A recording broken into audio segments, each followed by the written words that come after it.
Welcome back to the Boss Talk with Terry podcast. And today I have my good friend, the Queen of Appliance Repair, the round brown, all around badass of systems and processes. None other than the Miss Rochelle Ward. How you doing today, Miss Rochelle? Absolutely phenomenal. Too blessed to be stressed. You know how we do. Oh yeah. So, I want to kind of get right into it. You have made quite a name for yourself in the appliance repair world. So I want to kind of peel back a couple of layers. And before we get into how you got started in appliance repair and how you got to where you are right now, tell me about Little Rochelle. Little Rochelle. Yeah, where did you grow up?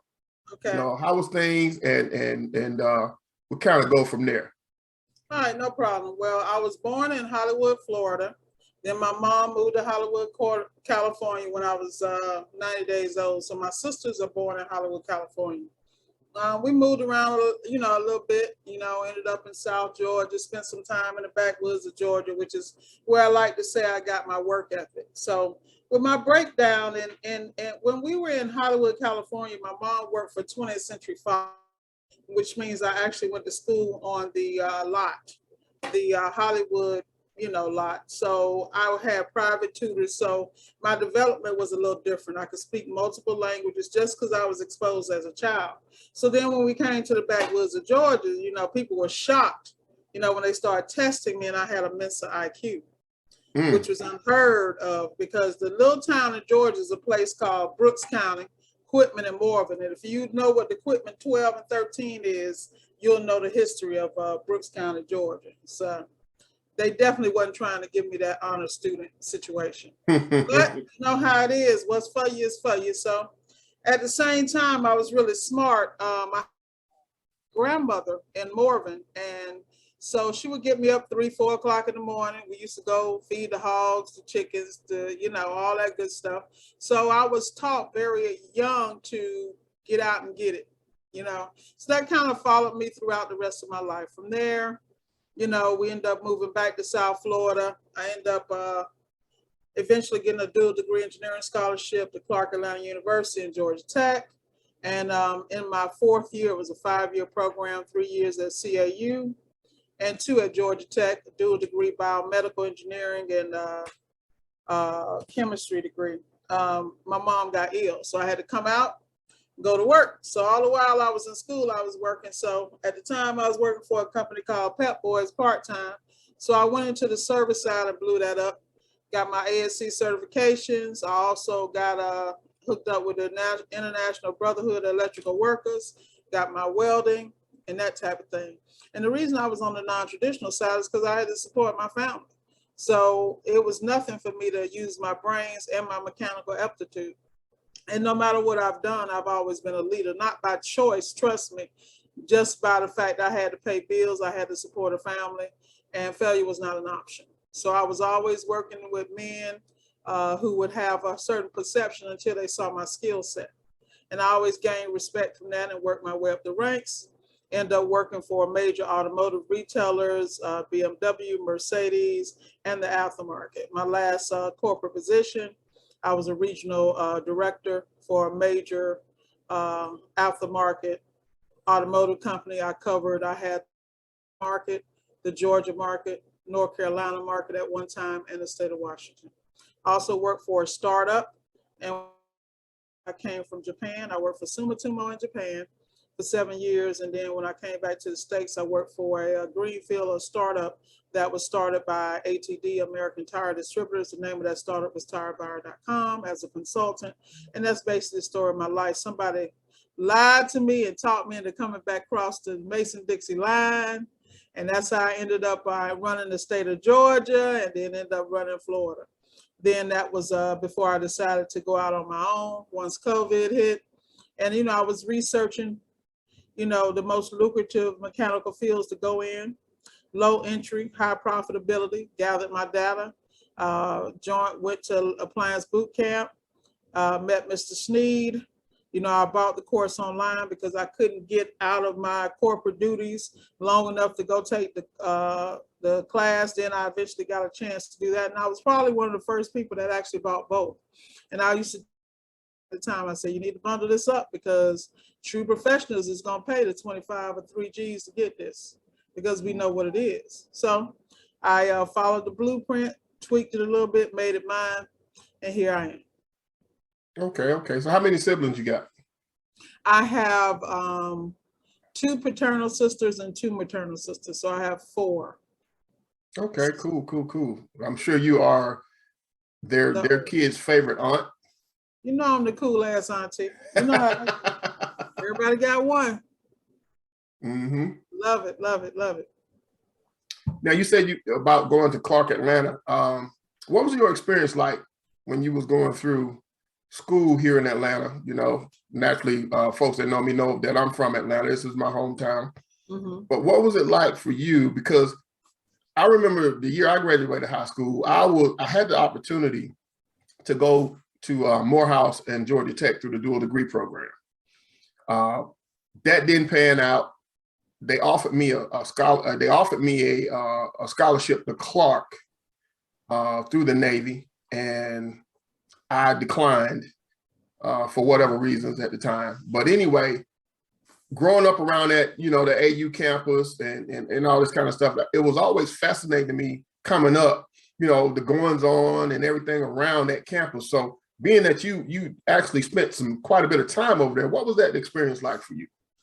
It was great because, you know, coming out of South Florida, there really is no Afrocentric identity down here. You know, I had always been the only chocolate drop in the class.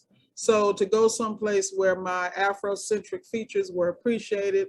I'm also one of the founding members of this organization. They're called ZAMI, which is a lesbian of color organization based out of the Atlanta University Center. Great place for me to become grounded in who I was. Also, it gave me a great start in my career because all the people I reported to in the corporate chain looked like me. So it made me very comfortable. And when I was in school, it was great because, you know, I got a lot of I met a lot of people. When I say a lot of people that are like, I would hang out with people like Dr. Cole, the former president of Spelman. One of my friends was one of her executive assistants. So I would, you know, I'd be a little grease monkey. My friend car broke down. I went to Dr. Cole's house over in Buckhead, and Dr. Cole, you know, I went to the back door because I was covered with grease. And Dr. Cole made me come through the front door, and I tracked all that grease across her white plush carpet. She sat me in the kitchen, made a sandwich, and said, "A sister mechanic." And just made me feel like I was just the best thing since sliced bread. Because, you know, people like that, you know, it's not just the charisma, but they really pour into you. So I was really inspired during that process. And that's why I think I inspire certain people, you know, like I speak a certain language, and, you know, you'll see from when you watch my videos, I might be all ebonics and thugged out or whatever. But the reality is I've had to go into boardrooms where I've had this code switch, and a lot of the markets that I managed, you know, because of my experiences in Atlanta, I was able to go into markets that were failing, speak the language of the people, and take those markets to top positions in the company. You know what I mean? Because all these people needed was a morale shift. All they needed was someone, the reality, someone who looked like them, that invested in them. Like even when I ran my markets, you know, I was 315 days a year on the road. My staff would see me, you know, 2 or 3 times a week because I was just that kind of boss. I didn't give directions from Taj Mahal. I never forgot where I came from. And all that comes from, once again, the humble beginnings back on the farm, and then just working my way up from the bottom up. So a lot of that came from, you know, AU, because AU, there were a lot of programs back in the day, you know, before Bill Cosby gave the big grant, before Oprah gave the big grant. I mean, Atlanta University Center is no joke, you know, and I'm glad I had the experience. It definitely was a turning point in my life. Cool. My mechanic, by the way, is a female. Amen. And she is the best mechanic in the state of Georgia. I don't care what nobody say. And the only mechanic I take my truck to. See? So, I already know. I already know. The details, yep. So, okay. So from there, you said you went and worked with Pep Boys, and you worked in the automotive industry pretty much most of your adult life prior to getting into appliance repair. So let me ask you, what was it like navigating through this male-dominated environment, especially as a member of the LGBT community? Well, it was interesting because, I've always been open. I've never been in the closet. So being a lesbian of color, I was very, I have what they call backbone. So, Oh, yeah. I used to tell the guys at work all the time, I'm more woman than you'll ever have and more man than you'll ever be. I always, no matter what whatever they came to me with, I had something for them. But I was really blessed because I cannot diminish the fact there were people that not only went before me, but there were people I reported to that would deal with the slight comments in the boardroom or in the break room, or when people, and they would stick up, there were people who would really stand up for me. I really didn't experience anything because a lot of it, I was too naive to know it was happening, to be honest. I would put my head down and work. Like I had a situation that happened with a major retailer where the vice president of HR came down and basically hung me out to dry because of his religious convictions. And he was so afraid that as years passed that I would come back and sue them. You follow me? Because at the time I was one of those people that I've been discriminated from day one. So that was normal to me. So it didn't, I was one of those people, I just felt like the skin I was in, I was built for this. And that's why when people look at me in appliance repair and see I hit walls and they be like, how did she just walk through that wall? Well, to me, it's not a wall. It's just another day at the office. So I think, like I said, everything I experienced prepared me for I could tell you some stories you wouldn't believe. Like I'll never forget, I was in Charlotte, worked in that market. It was a gentleman, brother from another mother that didn't look nothing like me. And he actually mooned me. And on my toolbox in the shop, they put nigga dyke, go home. This is the type of stuff I dealt with. And it never even floored me because he ended up working for me. Like my greatest revenge has always been to outsmart, outwork the people that are my enemies to where they beg for a job from me. You let your haters be your motivators. And a lot of times people are a certain way because they haven't been exposed and they're really walking in ignorance. Like people cannot comprehend. Like on my first conference calls, like when I would take over a market, the first thing I would talk about the fact that I was an open lesbian and that's not my problem, it's your problem. Like I'm comfortable with me. So I was one of those people that I've always, what I feel, removed anything that people would have to say. It's never going to be a secret. I'm going to be an open book and we're going to get past that and get to the business. And so it's really well with me because people knew that I was authentic from day one. They either love me or hate me. And most people aren't comfortable with me because they're not comfortable with themselves. But once again, it's not my issue. Absolutely. It took me years to be at a point, like I said, that I would be, and that really wasn't years because I was so happy when I figured out who the hell I was. I didn't know how to act. I ain't going back. All righty then. So the other thing is the way you have basically taken the appliance repair business by storm. There's no secret that you are somewhat of a celebrity in the appliance repair circles. Now, whether you want to, agree with that or not, it is what it is, and it's the truth. But the reason I suspect, there are many reasons, but the main reason I suspect that is the case is because of your unshakable work ethic.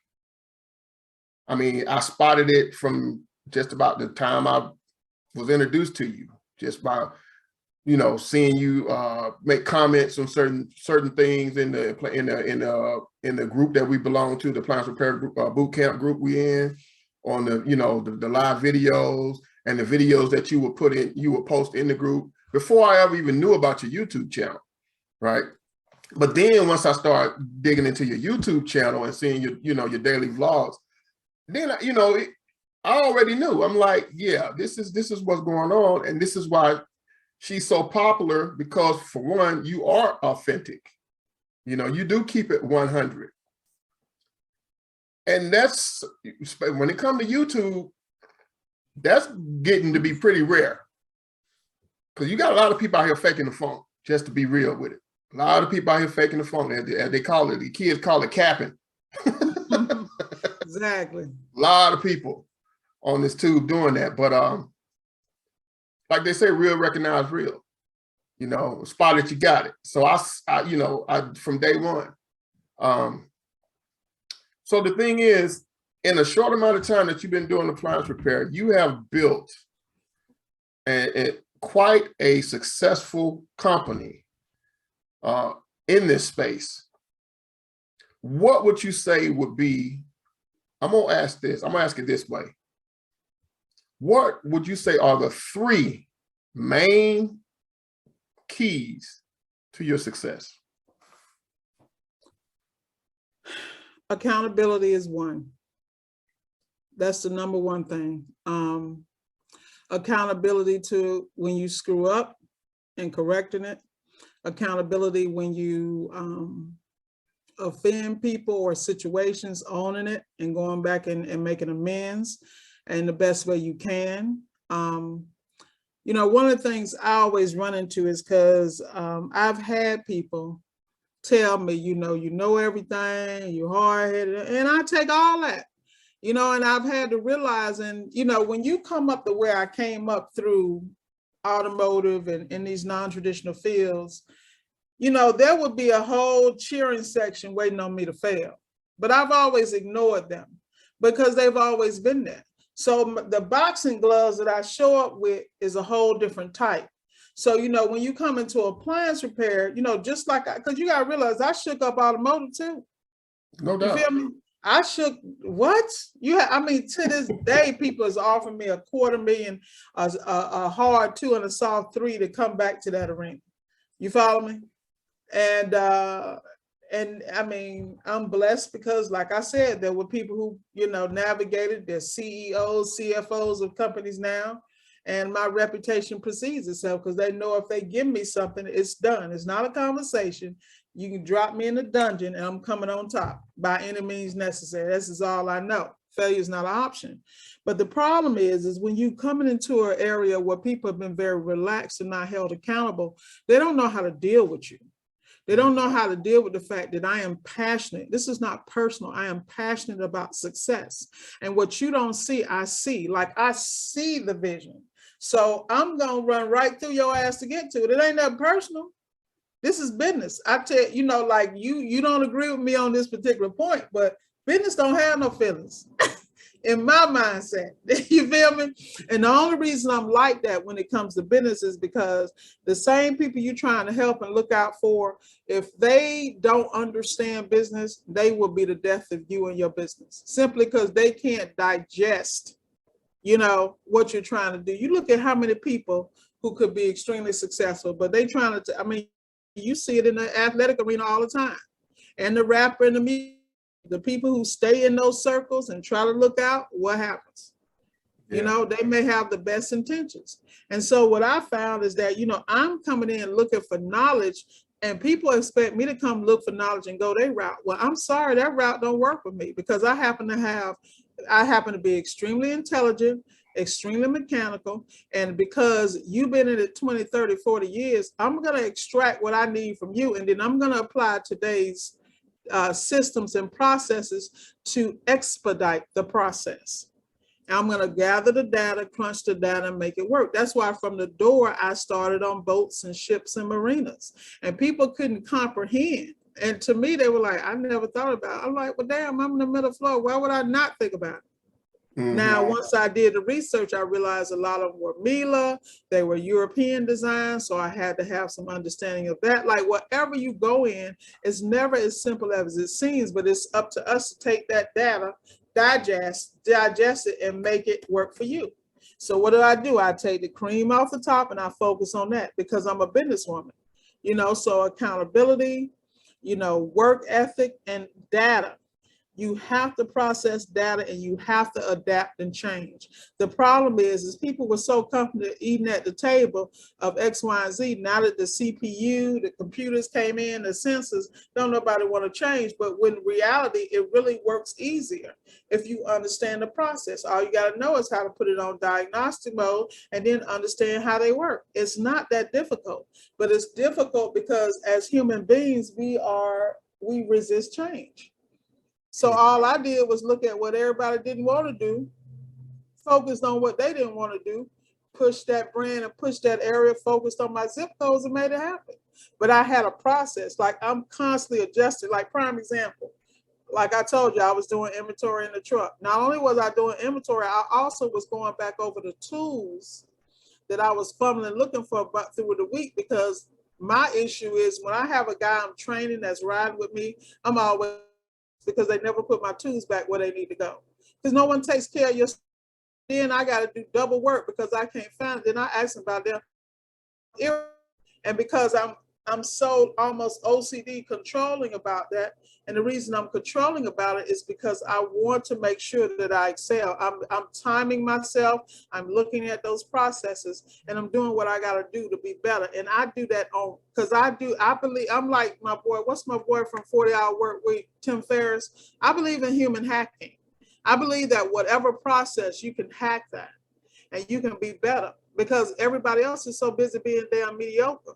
This is a fact. So you can do just this much more and be a superstar. That's why, I appreciate the lauds and the applause, but I'm nowhere near where I want to be. So I'm learning how to take those compliments about me making a splash in the industry, but at the end of the day, I apologize to all the people that's feeling hurt, because there's a lot of people feeling hurt because I didn't do it their way. But the reality was it wasn't nothing personal. That's why you'll see on my videos, I thank people that support me and who have provided vision for me, but that don't mean I'm a weight on them. I have somewhere to go and I have somewhere to be. Pass the baton if you ain't rolling with me, Yeah. Well, you took it and made it your own. And that's what entrepreneurs do. Yeah. Because I think it was, I can't remember who it was. One of these thought leaders said that business is basically about marketing and innovation. Yep. And you've taken that innovation, you've taken what you learned, right? And wrapped it up and packaged it and put it back out there, and it's blown up. You know what I mean? And as far as vision is concerned, I've gotten a taste of your vision. I thought I was a visionary. I mean, geez, Monetti, you got some serious vision, and that being said, let's talk a little bit about this Tech to Titan endeavor, because as much of a splash that you have made already in the appliance repair field, Tech to Titan is finna do that on steroids. So let's talk a little bit about Tech to Titan and the thought process and the vision behind that. Well, Tech to Titan came to me because, just like the YouTube channel, just like the consulting and coaching, you will always hear me say that this is not, if I had it my way, I'd just crawl in the hole and do what I do, like literally. But I realized that when you're given a gift and a purpose and a vision, it ain't even about you. It's not about ego. It's really to serve.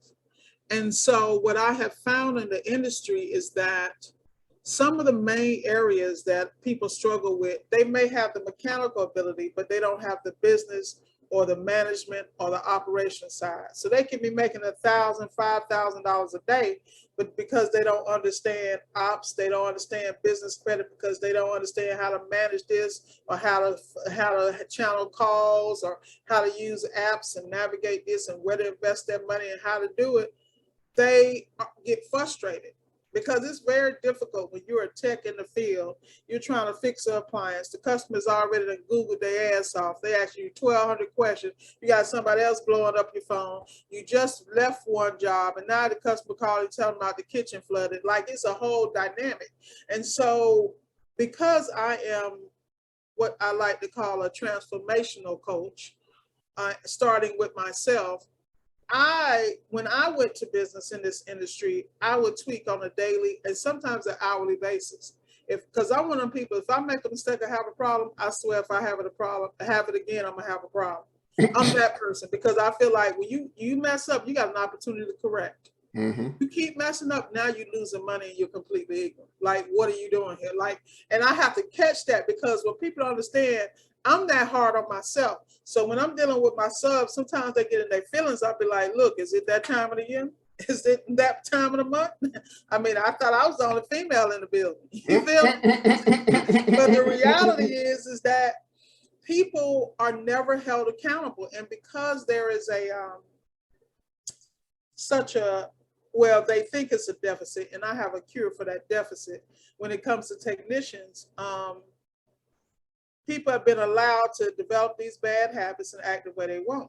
So the Titan thing came in for a number of reasons. You got guys who have been in the field forever, and they might want to transition and manage multiple technicians. That's going to work for them. You have a guy that's been working for a company that want to get their proper share and want to go out on their own. Hey, that's going to help them. And then you got the people who are coming from the corporate side, like I did, you follow me, who are going to want to come in and have this kind of business and have no idea how to get in and not lose their shirt. And let's not even talk about the fact that the ultimate goal of Tech the Titan is to actually build a network where we're actually growing our own technicians globally. That is my ultimate plan, to have multiple chapters of that. And the only way that happens is to plant your seeds in fertile ground, which means the foundation has to be in order, and it has to be like in the Bible. Remember the story about the wheat and the tare? I've heard exactly. All right. So they're in this process of development. All these things are going to come. So it has to be outfitted with people and vision and processes in place to withstand that over years, because this is bigger than me. Much bigger than me. But that's where the idea came from, because in my coaching, I would have people call me and they bought courses here, they did this and that, but they just don't get it. Well, how do you? And then to me, I'll be like, well, just do this. And I'll be like, well, just do that. And I'm thinking to myself, it's just like Q. You always hear me talk about him from Empire Appliance Repair, one of my biggest supporters, because I swear without him I would be. I swear I'm always giving him props. He helped me so much in the beginning, and something was going on, and I needed to get a compressor to him for an LG, and I said, "Oh, I'm just gonna have Uber bring it to you." He's like, "You're a genius. You're such a problem solver." To me, that's just normal. Innovation. Yeah, and in my mind, I've already priced accordingly. So the courier fee is in there. Like, people are like, how the hell she get a customer to pay for it? Why not? It's all in how you deliver the package. Like, people, like early on, I would put my numbers up in certain groups and I would put my invoices, and people would be in shock. To me, that's normal. This is a process. This is a delivery. I also give, on some jobs, I give a 3 and 5 year warranty. Customers pay for the extended warranty because I package it a certain way. But I run my business like a business because I understand the value. The hardest thing I think most thing people don't understand is their value and the value of what they provide. But then again, if you ain't studying and grinding and ain't red eye on a daily basis because you still trying to learn stuff, you know what I mean? Then maybe your value ain't what it should be. Because my customers don't have to look for me. If there's an issue, I resolve it quickly. Even if I got to pay somebody 2 or 3 times what I got out of it to solve the problem, because I'm not going to have those issues. But my approach is very different because I don't come from a poor man stance. Like a lot of people show up and they don't have the finances or the business credit or things in place, or, you know, like when you move a certain way in business, you know, a lot of people get an appliance repair to come up, and it ain't nothing wrong with that. But you got to understand, even if you making some come up and you trying to get to 1,000 a day, 2,000 a day, there's still a process. You got to have the multiple bank accounts. You got to know what to put where. Like, but there's never an excuse, in my personal opinion, for people to fail. YouTube University, there's so much free stuff out there, but most people don't know how to put it together and where to start. The key is, you know, I find people start, but they don't finish. You know, like you'll see me coach people and they'll be booming. But time I take my foot off their neck, up. But that's not about me. That's about them. You know, at the end of the day, you have to, you know, you have to decide what you really want. So what my belief is accountability, structure and discipline, processes. I have the pleasure of, I didn't mean to cut you off. I have the pleasure of seeing you coaching two individuals in real time. So I know I see your process. You see me yank them up a little bit, huh? Yeah. So, and you know, it's so necessary. It's so necessary. I mean, the thing is, appliance repair is not rocket science, but it's not romper room either. You know what I mean? You got to have a skill set. You got to develop your skill set. You got to be willing to listen to somebody who has the skill set that could pass these traits and these skills on to you. So first of all, you got to be teachable and coachable. The people who are the most coachable and the most teachable are going to be the most successful in any endeavor. Appliance repair is no different. Just like electrical is no different. Plumbing, heating, and air. We have a problem in the skilled trades industry right now. Well, we really do have a shortage of people coming into the skilled trades. It is up to us who are already here and set the example, to make it appeasing, to make it to where the young people want to be a part of these industries. Because I'm gonna go there for a minute. The school system has done a number on blue collar and the skilled trades. They have done quite a number, you know, pushing college to everybody. College ain't for everybody. Now, I'm not one of these people to say that, you know, you don't need to go to college, because college is necessary. I don't want somebody who took a course on YouTube to be working on my teeth, or somebody who, you know, took an online course to be doing no medical procedures on me, okay? Or represent me in court, or doing my taxes. You know, you see what I'm saying? So it's necessary, but it ain't for everybody. And, you know, and it's a whole lot of pieces and parts to this world, and everybody has a role. We find ourselves in this role of builders and fixers, you know, just to keep it real simple. And we are still so necessary. You know what I mean? The world don't go around without people like us. Exactly. All the technology that's out there and all this, now somebody got to fix that stuff. Somebody got to build that stuff. You know, and if you're living in a house, apartment, or whatever, somebody got to build it and somebody got to come and service it. And last time I checked, robots wasn't doing that yet. You know what I mean? So it's, you know, it's just one of those things. So with Tech to Titan, basically, you know, what I really see with Tech to Titan is giving those of us who are in these industries, who specifically with appliance repair now, the opportunity to step up your game, to take your game to that next level from wherever you at. Wherever you find yourself on that scale, brand new, seasoned, solo dolo, you know, want to come in, be a middleman, however you find yourself in that picture, Tech to Titan is going to pull you in and push you to the next level. You know, and you know, for one, I gotta say, I'm proud to be a part of it. Yeah, I'm proud to be a part of it. You know what I mean? We got another partner that's going to be on the podcast coming up, who is a super dynamic individual in his own right. You know what I mean? So like Voltron, we come together, we form this super force. And it's an exciting thing for me because I don't get excited about much when it comes to business these days, as far as the day-to-day electrical and the day-to-day repair, the day-to-day is the day-to-day. You know what I mean? And it gets monotonous, day in, day out, same day, different,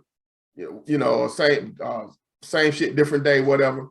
But something like this really ignites something in me, because it gives me an opportunity to really push myself and push my thinking, my critical thinking processes to the next level because of the magnitude of this endeavor.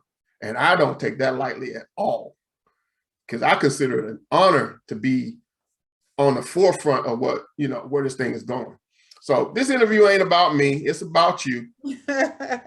Before I let you go, because I know you got other things to do,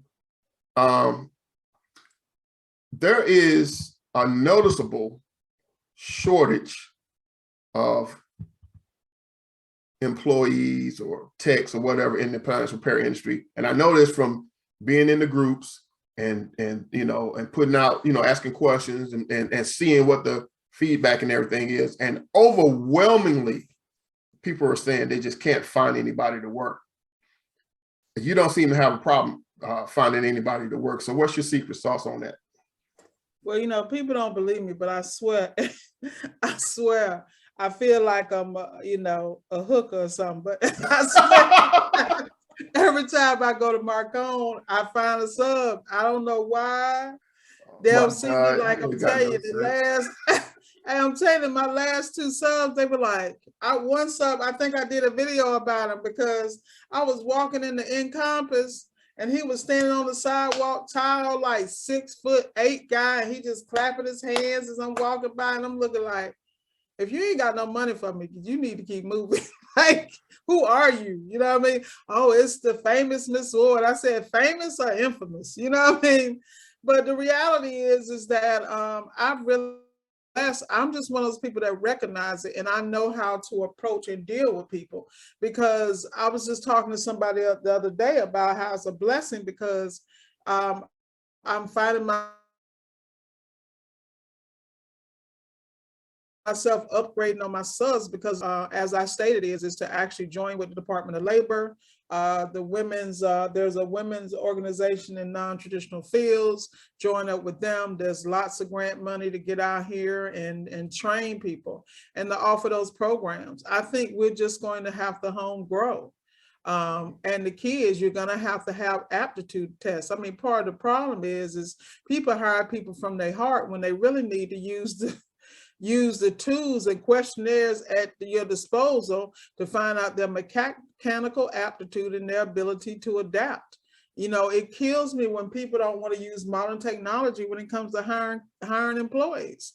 The reality is we get desperate and we take anybody, then get mad when they don't work out, but they weren't built for that part of the game. They may be able to work in a business, but they may be better on phones. They may be better on parts. They may be better in organization, scheduling, dispatching, and structuring.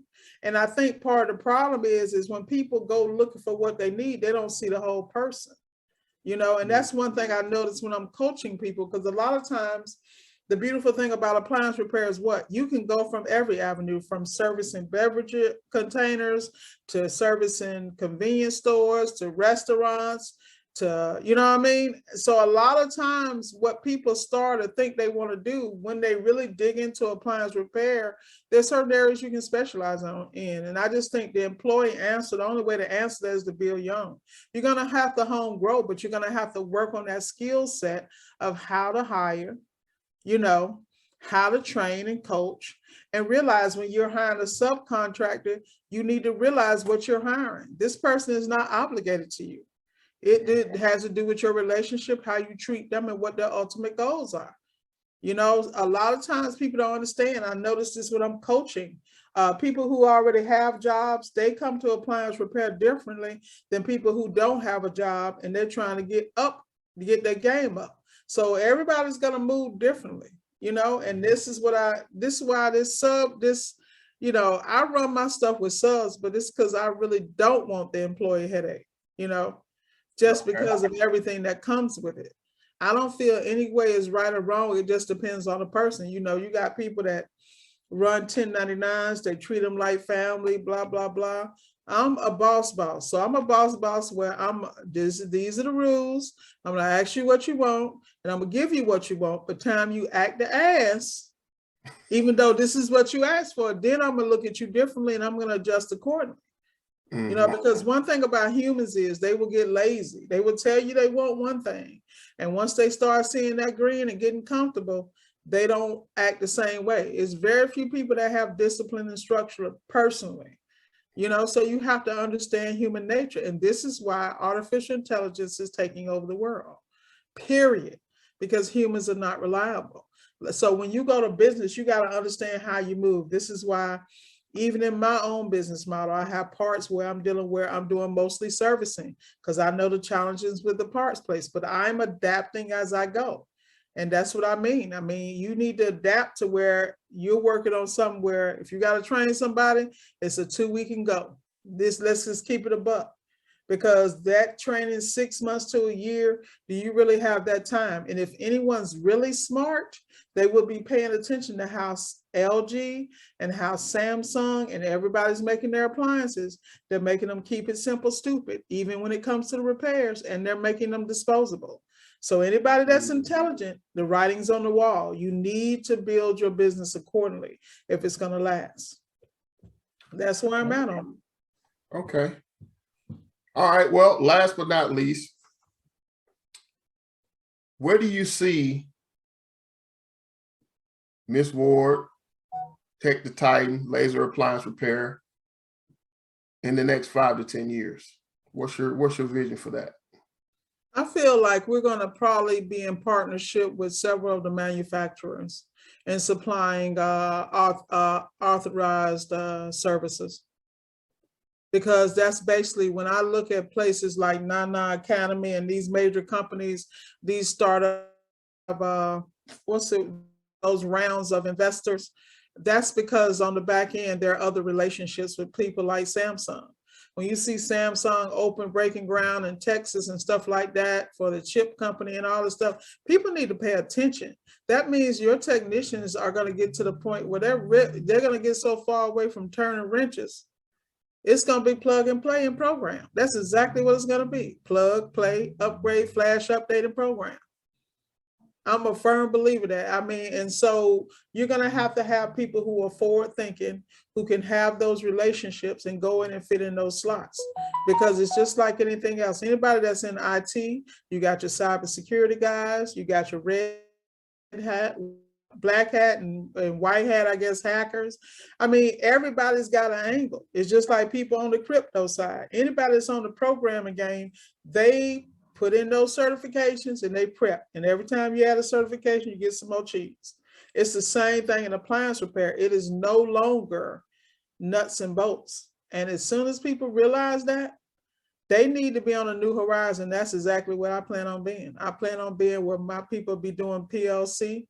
Like I remember back in the day when I was welding and I was making $30 an hour, top welder, 400% productivity, which was insane for right in Hateville, Georgia.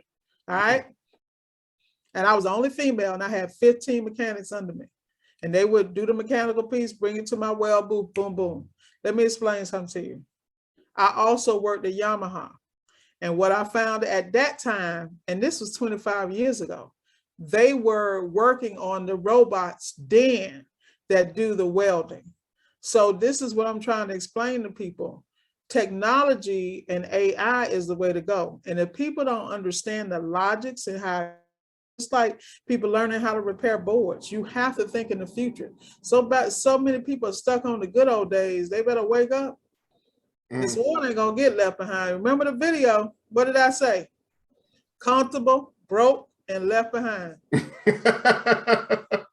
Yeah, that reminds me of what happened 30 years ago when I was in the military. We was going from the old controls, because I did controls in the military, and I worked on pneumatic controls. If you can imagine how long that was. That's the air control. Yeah, so we was doing all the building automation stuff was all pneumatic. So we was all switching over to electronic. That's when PLCs was really getting into the market. So all that stuff was switching over at the time when I was in the military at that time. And I got a little bit of exposure to that stuff. And it was crazy because the old guys, and here's the thing about it, I applaud these civilians that trained us because they stayed up on their game.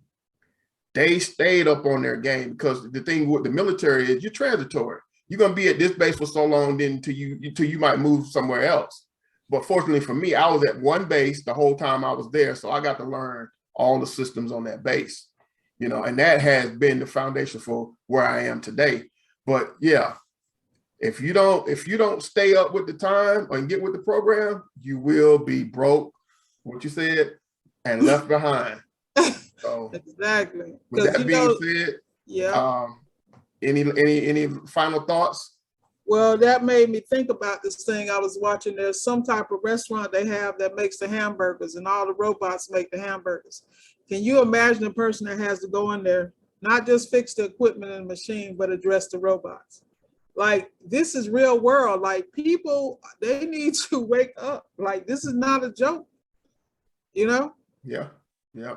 Technology. I would definitely tell anybody getting in the industry, look ahead, do your research, and make sure you're ready when they get there. Be the leader in that area of expertise. So when they come, you can just name your price and you'll be training everybody. That's the smart game. Absolutely. Those are my last words, man. Well, it's been a pleasure, my sister, always. And I know you stay busy. I mean, it's like, do you ever sleep? I mean, I don't understand it sometimes. I mean, like the Energizer Bunny around here. But yeah, man, it's been a pleasure.